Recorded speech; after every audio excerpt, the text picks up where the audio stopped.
Hey, Discover Church and all our YouTube friends. We've got a real special guest here with me today, Mike Benz. I heard of him the first time when I watched an interview with Tucker Carlson, and I was so impressed. I was hoping that we could get him on, and turns out a mutual friend introduced us, and here's Mike right now. Welcome, Mike. Hi, thanks for having me, Steve. Yeah, great to see you. And we were just chatting there, and you said one of your jobs was that you were Trump's speechwriter. And I heard it's so difficult to write a speech for Donald Trump. How does that work?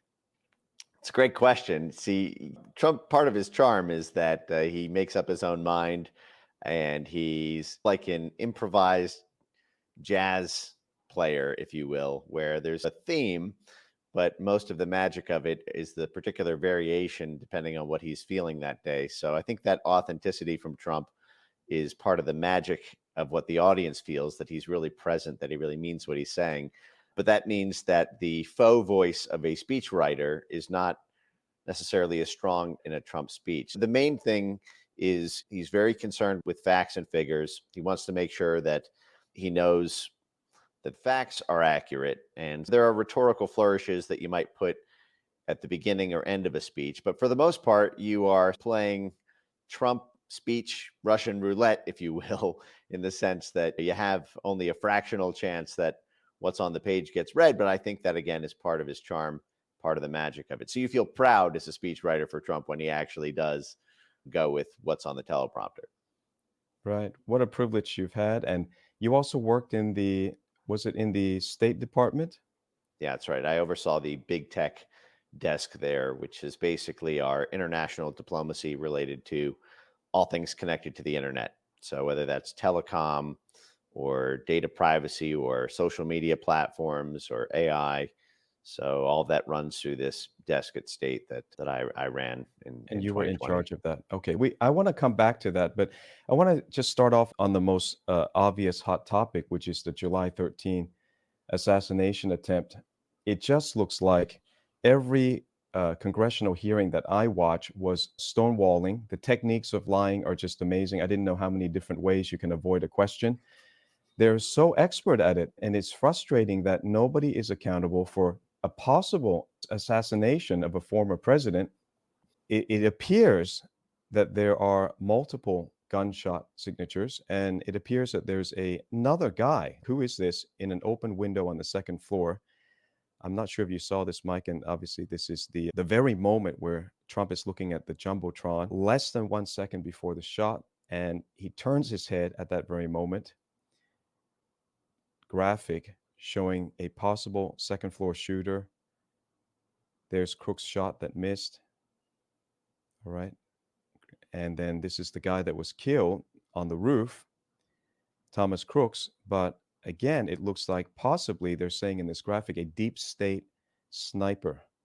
Okay, let's come back to us. And what do you think about this? I know they always brand us conspiracy theorists if we question anything, but it's so hard to get information. That's part of the problem is why is it so hard to get information?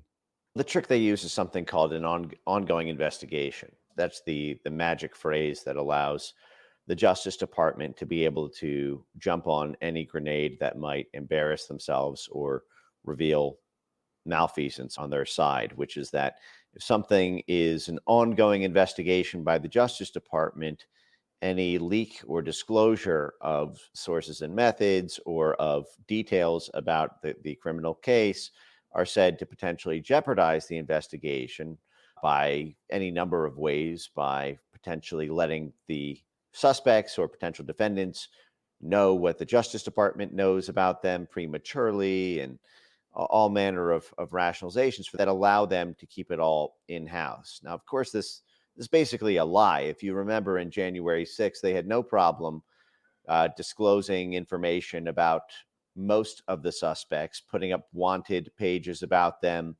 showing footage of suspects and close-ups of their face so that places like sedition hunters and capital hunters could just free reign try to identify them and use facial recognition technology and all of that. But then magically they covered up for the January 6th pipe bomber. If you remember, they have 39,000 video files. They haven't disclosed a single one in 3 years.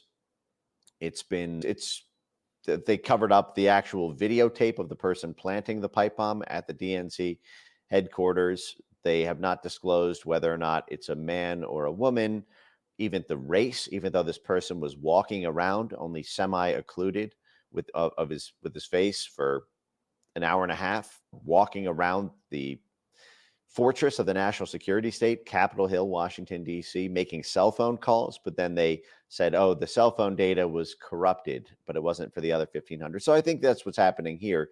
You have this 1-2 punch between the Secret Service and the FBI, where the FBI gets to seize all the video cameras, gets to stonewall Congress by citing an ongoing investigation. And the worst case scenario here is that someone from Secret Service was apprised of a plot that the FBI or DHS had advance notice of and was told simply not to be on the roof that day. And we know from Jim Jordan, the chairman of the House Judiciary Committee, that they were supposed to be on the roof, but someone gave a stand down order, ostensibly because of heat. It was only 91 degrees that day. That's not particularly hot in the summer for Pennsylvania. But we need to know the name of the agent who gave the stand down order, because that to me would potentially reveal the communications that person received. If the person who gave the stand down order was apprised of a deranged loner in a Fed group chat, then that would crack this whole thing open. Yeah. And Trump has been very measured about this. I'm really surprised if somebody's just tried to kill you, most people would be demanding answers, but he's just been very quiet and been focused on the campaign and on winning. What power does he have? Like when he was president 4 years ago, I just prayed for him, like he would address the biggest issue that would interfere with the election and with democracy, which is big tech censorship. This is your expertise. The big question that a lot of people that follow me, listen to me, ask is, why did Trump not address the gross censorship, the unfair tipping of the balance, putting your finger on the balance of the election and on information? Is it beyond his powers to address?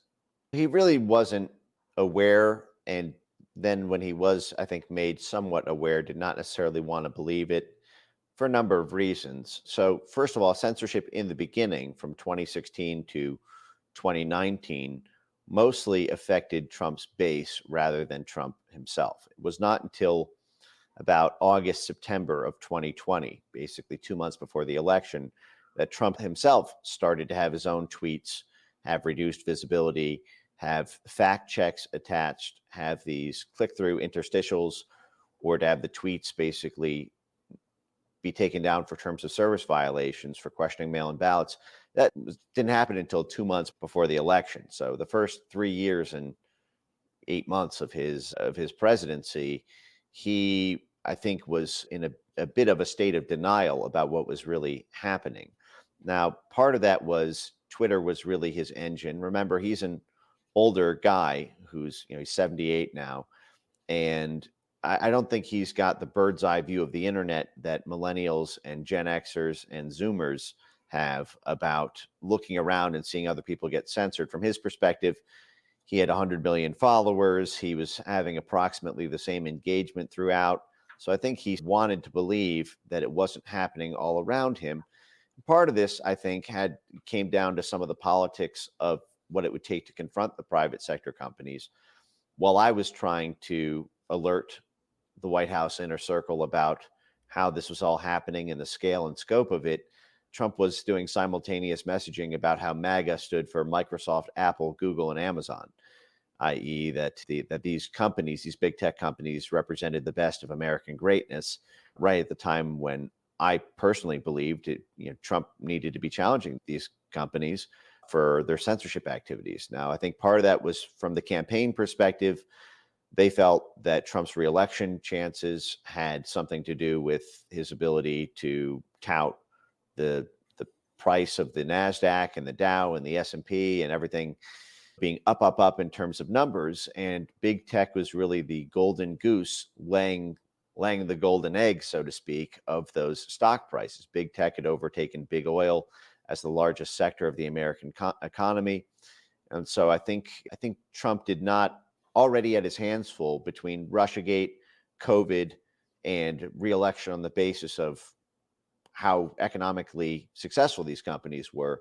I think he did not want to take on the additional task given the limited political capital he had unless it was absolutely necessary. And I don't think he perceived that absolute need until it was too late. The day is going to come soon when there will be power outages, EMF attacks, fertilizer shortages, food price increase. People will be in a panic. They might come knocking on your door. What will you do? Well, what I've done is I prepared some long life food, enough for me and my family without going to the grocery. You can get Christian-owned, USA-made, organic long life food from the same supplier that I buy. Go to newmanna.com/Pastor Steve. This Christian company will give you 10% off. We get a supply of water filters. They're gravity-fed water filters. You can put water from your pool, your lake, anywhere, and get potable, safe drinking water for you and your family. How will you prepare? Don't forget newmanna.com. Just go to newmanna.com/Pastor Steve to claim your discount and stock up before the global famine hits. Stock up with water, stock up with food, so that you're ready before the black horse comes. That's so interesting because he does need good advisors around him. And I didn't think of it from that perspective, but from a perspective of a social media creator, influencer, I saw this coming way ahead of time. They were censoring me. I was, at first, your head kind of spins and you think, hey, what happened to freedom of the internet, freedom of information? But you could see clearly things were recommended, not recommended, things were thwarted. I had back in the 2016 election cycle, any of my Trump videos were getting 1 to 2 million views. And that's when we had a fourth of the subscribers that we have now. Now we got 400,000. And then it changed. It changed so clearly. And I put, if I can just, I want to read a couple of things, so I want to get your opinion. But I wrote back in 2019, Trump's unfinished business. I wish it wasn't so prophetic, but it turned out to be true that it was unfinished. And I gave a few recommendations in this area, and you're the expert, so tell me what you think about this. But one of the chapters says, Digital Bill of Rights, Big Tech, and Fake News. The First Amendment guarantees freedom of religion, freedom of speech, freedom of the press. Christians have fought hard for all of these rights because they were prohibited for a long time by the Catholic Church to live out their faith and translate the Bible into the common language. So I said, the first step to defeating fake news is the president and Congress should repeal all legislation related to licenses of newspapers, radio, and TV broadcasting. Licenses were pitched to the public as a way for politicians to regulate industry standards. But in practice, it became a bureaucratic way to hinder competition and protect monopoly. And now that we have the internet, we don't really need that. That was my first recommendation. Is that doable? Is that something that he can implement in his second term? I think that's something that would probably require legislative imprint. That is, I'm not sure if that could be achieved in the form of an executive order from the White House. It might have to go through Congress. But I think that's, I'd have to think about it because there's a lot of implications of it in terms of the broadcast world. But immediately I can think of examples. For example, do you remember this documentary called Plandemic? It was a documentary that was very controversial. It was supposed to be broadcast on the Sinclair network, and it made the argument that COVID was man-made and that Tony Fauci and his crew were in on it and that the pandemic was planned, hence Plandemic. The way that they got that, they stopped the Sinclair network from broadcasting it, and it had to be this kind of black market underground internet movie, and that you could only access in the far reaches of the internet. Was they threatened the license, the broadcast license of the Sinclair network if they aired it. And it's a very dirty trick that the sword of Damocles hanging over the head of broadcasters on traditional media.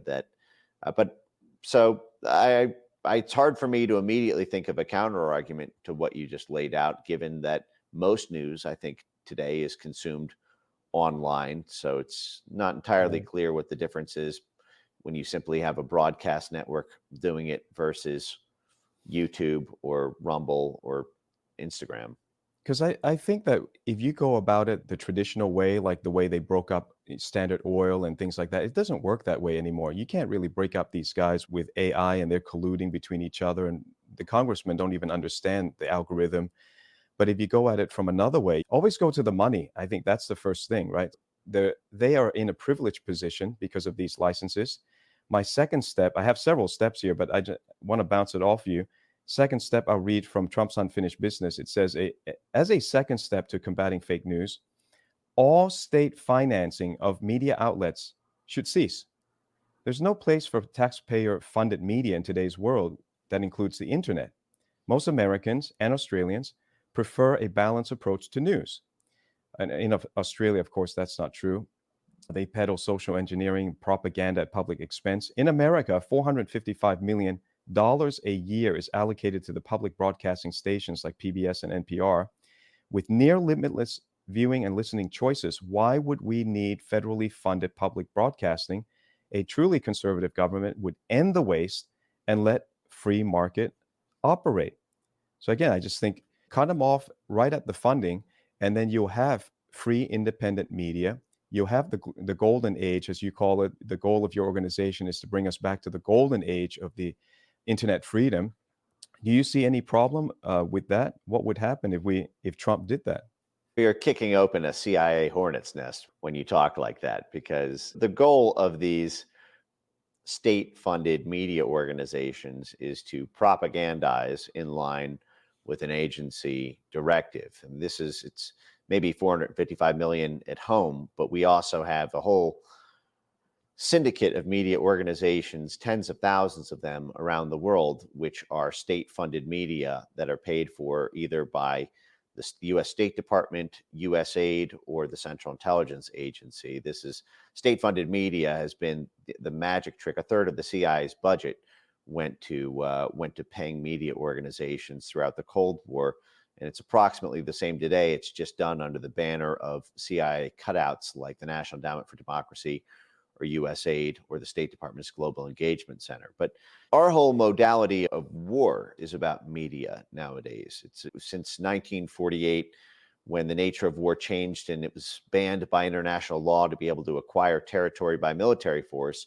We had to acquire territory by political vassalage, that is, by control over the political ecosystem of a country, which meant controlling the hearts and minds of the people and who they vote for, which means controlling the media ecosystem. This is why we spend so much on places like Internews, which is this giant state-funded news syndicate, state-funded by the U.S. government, so that we have, so that we have media stations in basically every country to be able to pipe in propaganda. And this is one of the first things the CIA did in the radio space. For example, they created Voice of America, Radio Free Asia, Radio Liberty, Radio Free Europe, and all of these were radio stations, and now they're also journalist outlets that basically launder talking points from the State Department or Pentagon or CIA to be able to influence the hearts and minds of people everywhere. We're actually moving in the opposite direction of what you laid out. That is, the censorship industry is demanding and receiving more state funds. And part of this is they say their business model has been threatened by the rise of unfiltered alternative news online. And so they need to be subsidized by the government to stay afloat. So the government of Canada, for example, recently created a 500 million media sustainability fund, which is just a way for the government to pay its media ally cronies in order to promote the government's line. We see this happening virtually everywhere. There's a media sustainability fund that the State Department now organizes, and basically it pays off ostensibly private sector media to become enmeshed in the blob of government press release lines. And totally agree with you, and I advocate for the exact same thing. I recognize the size of the hornet's nest you're kicking over when you advocate for that. That's one of the fascinating revelations that you give us in all your interviews is you're saying a lot of these things that we hear about, like the news fact checkers and the way that they now have a credit scoring system for the news. You're saying that those things are CIA cutouts. Can you explain that? Yeah. So what the CIA does is political warfare, organized political warfare. There's a document you can read freely available online at the Wilson Center Archives or the NSA Archives. It's called The Inauguration of Organized Political Warfare. This is in 1948, right after the CIA had rigged the Italian election, the first Italian election after World War II. And it called for the CIA to take on this role of rigging elections around the world, in part by taking control of media assets in those countries to swing hearts and minds in favor of the U.S. preferred candidate.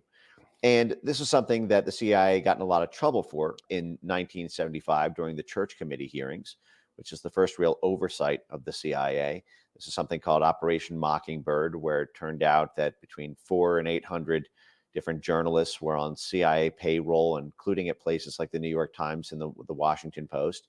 And this was a big scandal because it was cloak and dagger work being done by the CIA to rig hearts and minds. At the same time, the CIA was operating on U.S. soil in violation of its charter through things like Operation Chaos, the infiltration of left-wing student movements who were against the Vietnam War in order to tilt them to being pro-war. But Jimmy Carter became president in 1976 and effectively tried to put an end to that whole thing. He fired 30% of the CIA operations directorate in a single day, and then got in trouble in 1979 with the Iran crisis, the Iran hostage situation.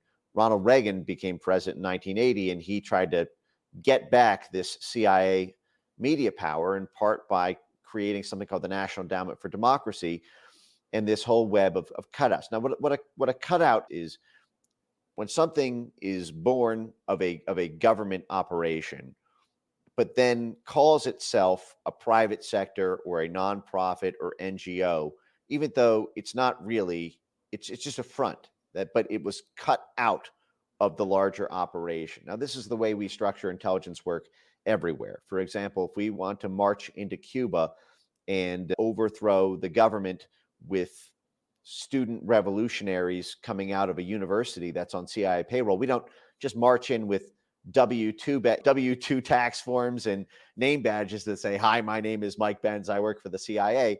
I would have the cover of, say, an academic professor. There would be a center that would be set up within that university, perhaps the Center for Democratic Studies or something. And then there would be a web of NGOs that supply funding, but those wouldn't be called Central Intelligence Agency LLC. It would be a private sector company. It would be a law firm. It would be a shrimping company that might be transporting arms instead of the cargo it says it does. So this concept of a cutout is something that I think everyone recognizes when they see it on the other side. So, for example, if there were to be take an outlet like Russia Today, right? Russia Today, RT, had a very popular YouTube channel and Twitter account that was growing quite rapidly in numbers between 2014 and 2016. And then the 2016 election happened. Russiagate happened. The CIA said Russia influenced the U.S. election in Trump's favor. And there was a huge crackdown on RT and Sputnik because we called them cutouts of the Russian Federation. We said these are not really independent media channels. They receive funding in part from the Russian Federation. And so we're going to we're going to x-ray through what they say they are, an independent media channel who happens to receive government funding. We're going to call them an arm of the state of Russia. And that's the same thing with these fact checkers. For example, the fact checkers that you referred to they run through something called the Pointer Network. That's the big umbrella organization through which all these accredited fact checkers in this international fact checker network run through. Now, the Pointer Network has 20 some State Department grants. They receive millions of dollars from the State Department and USAID. They directly coordinate with the State Department's Global Engagement Center on the specific narratives to crack down on. So they're cutouts of the U.S. State Department, but they call themselves independent in order to basically fool people so that people think, oh, they can't be that partisan and biased. Oh, they would call out wrong facts if they saw it. They're not just total assets of the U.S. government trying to pull off an operation or get public support for government action. No, but they are. Look at, as you said, just trace the funding and it's clear as day. Yeah. It's just fascinating how much we're living under a lie. The Bible says, if you know the truth will make you free. And there's such a war on truth. I know it sounds like Alex Jones, but there really is such a war on truth. What do you think about Elon Musk? Because I appreciate my X account being turned back on. I don't think it's still the way that it used to be. But there are people out there who just think, no, Elon Musk, to be who he is to get to where he is. It's almost like Google. Somebody had to privilege him. He's got advantages. Is he part of the freedom fighter side, or do you think he's somehow going to, is he part of the deep state, or is he going to be used by the deep state eventually with all these satellites in low Earth orbit? Could they just usurp all that and it turns out to be a Trojan horse? I think that he's definitely on the freedom side. Now, his origin story in terms of how he made it to where he is, no doubt runs through these same networks, although that's not a particularly uncommon story. Take someone like Viktor Orban in Hungary, for example, who is the leader in the EU, most hated by Soros Inc.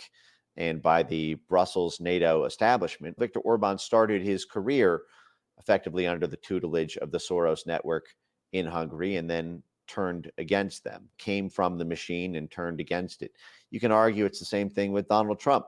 Donald Trump was funding the Clintons and Democrats in New York before he ultimately ran as a Republican and against the very things that he was paying into while he was in the private sector. And you can make an argument that the Elon Musk situation has parallels to that. No doubt, if you just look at it as enterprises, just go beyond PayPal, start with something like SpaceX. My understanding is that SpaceX required Elon Musk to basically broker a deal for the rockets with the CIA and with the Pentagon, effectively negotiating with Russia for these rocket prototypes. SpaceX is a huge government contractor, given that something like 80% of all payload to low Earth orbit runs through SpaceX. I personally had to deal with SpaceX reps when I was at the State Department. They're part of the industry stakeholders that we do external outreach to on the US government side. We are dependent on SpaceX for much of government telecom affairs.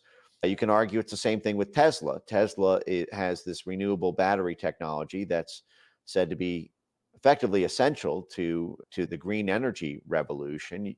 You can make the argument that the coup in Bolivia, and I think it was 2017 or something, it was to get a huge amount of the lithium stores that were in that lithium triangle there in South America, and that redounded to the benefit of Tesla, because that allowed the West to seize lithium supplies that were part of the two major rare earths that are necessary for those Tesla batteries, are lithium and cobalt.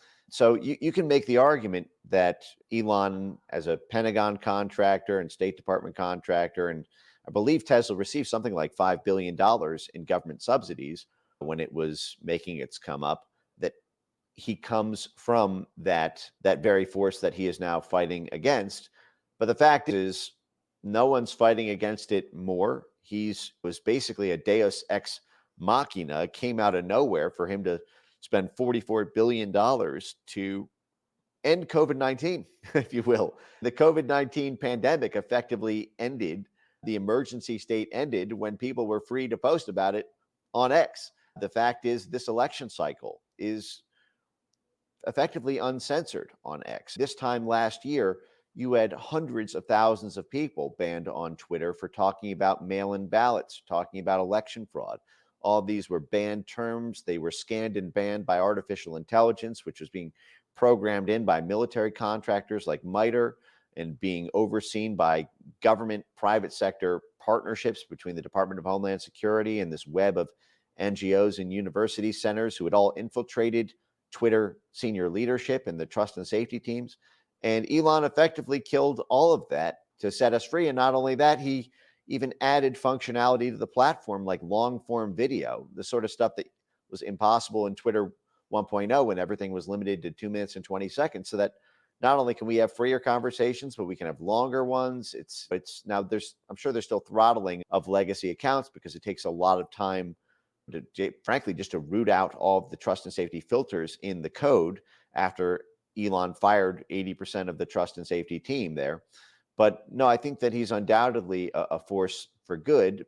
There's, like all things, everyone is large and contains multitudes. And I don't agree with Elon on everything, but the most important things, I think there's no one else in the world like him. You've made such an interesting point, a real balanced perspective on where these guys came from. I know these people have to be chosen at some point, but when they push too far and then these people from the inside turn, they become our allies. Really fascinating. I think I heard Elon say recently that with Jordan Peterson, that the reason he woke up is because he lost his son. He said he lost his son. I don't think he died, but he lost him to this whole transgender, and they put him on puberty blockers. And he's got twins, so I think the other one is still okay. But he just woke up to the fact that they're lying to him and that they're pushing an agenda that's anti-human. They call him a bad name that they call us now is that we're pro-human. He says, "Yeah, I guess I'm pro-human." But that evil does push too far. I wonder at what point will Trump understand? Thank God we have Elon. Thank God he bought X. But Trump needs to use his power when he gets in to really change the landscape. Legally, it has to change, or we could never win this. You're the expert on censorship. I don't see how we win it unless we have a digital Bill of Rights. It's got to be enshrined like an amendment, like part of the Constitution. Again, a year before he lost the election last time through, I believe, all of this machine, I listed, if I can read out just 7 of these things, I said, the president has to break up the tech giants, but you can't do it like the old way of Standard Oil. So I said, you can do this. You can enshrine data rights, give people back control over their personal data, give people freedom to migrate out of any social media, just like you can change phone companies and utility providers, protect communication as a basic need and basic human right, promote free speech online, end censorship by big tech. They are not to determine what is fake news and trusted news. And then stop big tech from meddling in national elections and restore data privacy. These are all things that I think he's aware of now, but he wasn't aware of back then. Are these things that you can see as solutions? Because I'm a solution guy. We all talk about problems. I want to get to the solution. The machine is so big, the censorship is so deep, the lies are just in your face right now. What's the solution? Where can we get to? Can we be free from this censorship, or is that just part of what we're living in, this matrix? Remember, Trump will have very limited power, even if he wins, depending on what the state of Congress is. This is the sort of thing where you're talking about a digital Bill of Rights. That's something that would have to go through the legislature, would have to go through the House and the Senate. Right now, there's a very narrow House majority for the Republicans and a narrow Senate majority for the Democrats. And when you combine the sort of never Trump faction of the Republicans with the Democrat Party, you basically have a Democrat majority in both the House and the Senate. But I don't know if you've been following the states of Texas and Florida with their digital Bill of Rights bills. It's actually been quite an interesting test tube baby experiment. Both Texas and Florida have attempted to do at the state level something similar to what you just laid out at the federal level, which was to create a digital Bill of Rights for citizens of Florida and citizens of Texas to be able to bring a private right of action directly against the tech companies if they violate certain aspects of this new Florida and Texas law. And these laws have been especially related to things like censorship. I don't think it touches data privacy, but I could be wrong on that. But those have been challenged, obviously, by the tech industry. They're winding their way through the courts. I think the Florida one got rejected by the appellate court and is now being narrowed down to fit that edict. But those battles are underway in order to create digital Bill of Rights, but they may lie at the state level so that every state you're in has a slightly different rules of the road for being remediated for censorship activities than having there may end up being 50 different sets of laws on that within the United States, as there are for things like, robbery and jaywalking, rather than one big federal law that creates a uniform rules of the road for everyone. That is the beauty of the federal system. It does become so complicated. It complicates the big tech monopolies as well. I think Europe succeeded, though, in putting together some form of digital rights. They have the right to be forgotten. I think a very basic right that can be done at a federal level is just the online defamation that impacts things from teenage suicide all the way to interfering with the national election because they pumped out so much fake news about Trump. There should be a recourse to the way that they can pump out fake news about you, right? So you should have a way to effectively deal with defamation without having to spend hundreds of thousands of dollars on lawyers. So it's like a small claims court. You could create a small claims court for online defamation. Google does nothing. I think we've all been through something like that. And you try to get Google to delist totally flagrant lies, and they just stonewall you. And again, they probably use this. They're in Delaware. They were in California. Then they moved to Delaware and their legal address. And it's so hard to get any truth on the internet. But I think there are some legislative ways, as you say, that Trump needs also Congress. So we would have to vote not only for him, but for Congress to be much more conservative. And hopefully in the next 4 years, they deal with that, because I don't see how, if we don't deal with this in the next 4 years, I don't see how we don't become totally brainwashed zombies that just believe whatever the CIA and the FBI wants to put out. I think that's the danger. And you have the grand perspective of this. Are we really heading to, Bible readers are expecting at some point such total tyranny, total control, that they will put the mark of the beast on people? Are we anywhere near that total control? We're speeding towards it. That's what this whole field of media literacy is about. So they came up with this really cute rhetorical phrase about 5 years ago, and it's being instituted in schools, and it's being used as the basis for government funding of media outlets. It's called media literacy. And this term, people fixate on the word literacy, and they think, oh, the government is helping people learn how to read. That's great. We all love literacy. But no, it's media literacy, which means if you don't read the right media sources online, you are deemed illiterate and need to get your mind straightened out by reading the appropriate propaganda channels approved by the state. This is what's being instituted in American schools, K through 12 schools. There's now mandatory media literacy laws in California, in Illinois, so Chicago, in New York State, in Rhode Island. These are mandatory laws that require all students K through 12 to take courses on the appropriate sources to read on the internet, and that they can cite in research papers. It's basically the same tactic that Wikipedia uses. Wikipedia has this blacklist system. You can't cite Fox News on Wikipedia. You can't cite Breitbart on Wikipedia. You can only cite so-called reliable sources, which are places like the New York Times or NPR, basically state-approved regime media. And so they're now working that directly into the kids in order to create this sort of government propaganda Clockwork Orange program.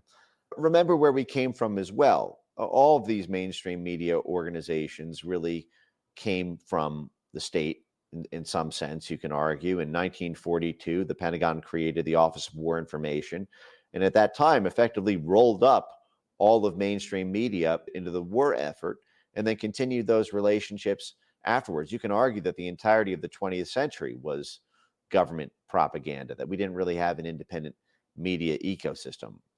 It wasn't until the mid-1990s that Fox News was even there, and I'm not even a fan of Fox News, but the fact is, and we only had three broadcast news stations for the entirety of the 20th century, other than until the 1980s with CNN and 1990s with Fox News. Those were ABC, NBC, and CBS.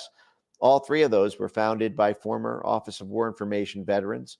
And then you add all of our major broadcasts, all of our major distribution media outlets like Time Magazine and Washington Post and New York Times being busted in Operation Mockingbird with the CIA. So you never really had an escape valve from state-controlled media in America until the privatization of the internet. So we're in a really privileged position that it's not necessarily that this totalizing control over information is some dystopic future threat, although it obviously is. It's something that we actually had in this country up until a very brief window in time from about 2006 to 2016, where we were actually able to break free of it and see the world for what it was.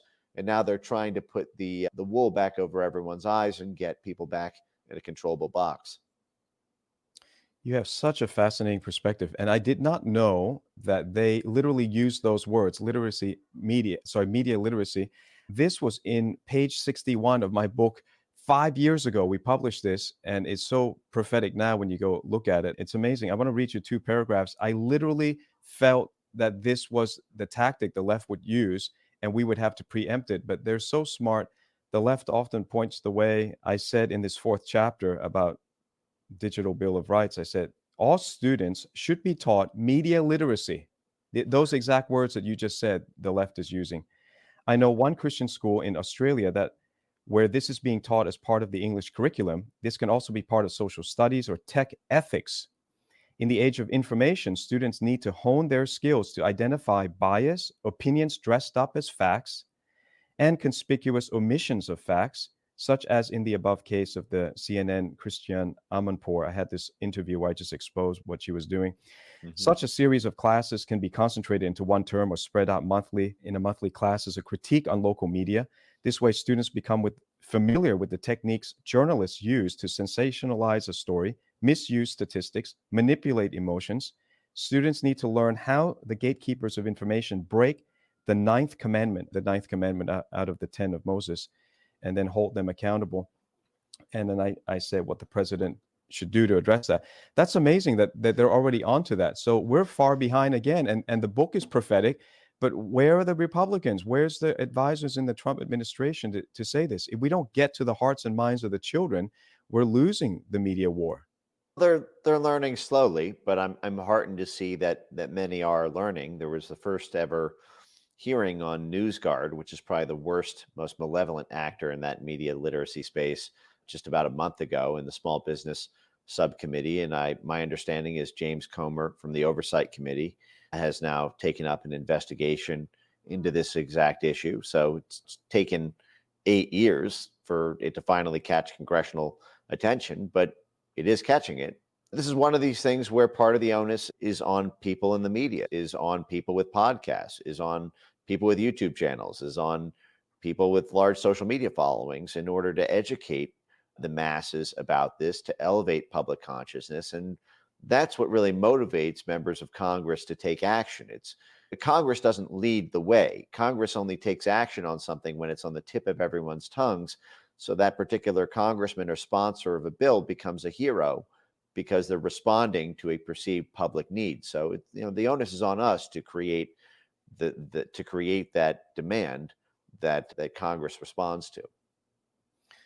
Yeah, so it matters. All the listeners, all the watchers, your opinion matters, your voice matters much more than, and we live in this privileged age, as Mike says, we should be thankful to God that there is right now some sort of freedom. We have this podcast, YouTube, even though they censor us, we still are able to talk to each other like this in just real time. We snap the finger and Mike and I are on, and you're hearing the information all around the world.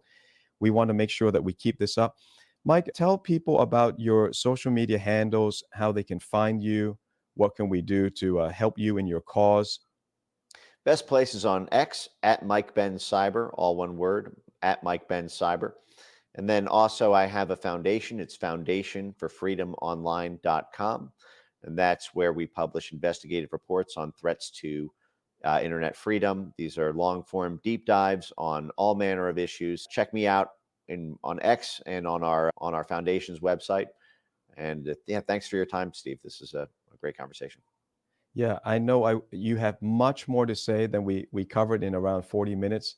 I hope we'll hear back from you, especially when there's breaking news. I might want to just tap your brain and see what you think about it. But I hope we get to the bottom of the Trump assassination cover up, I would say right now, because I don't see enough information being, they're not forthcoming about it. But you're a fascinating person. I'm thankful for your time. So I hope lots of people go in and check out your channel. All right. God bless. You've been listening to Pastor Steve Cioccolanti, a prophetic voice in our time, and this ministry is made possible by the generosity of partners and friends. Please consider becoming one today. For more information about Discover Ministries or to obtain teaching resources to help you grow spiritually, visit our web store at discover.org.au. Pastor Steve wants to remind you, love God, love people, and look up.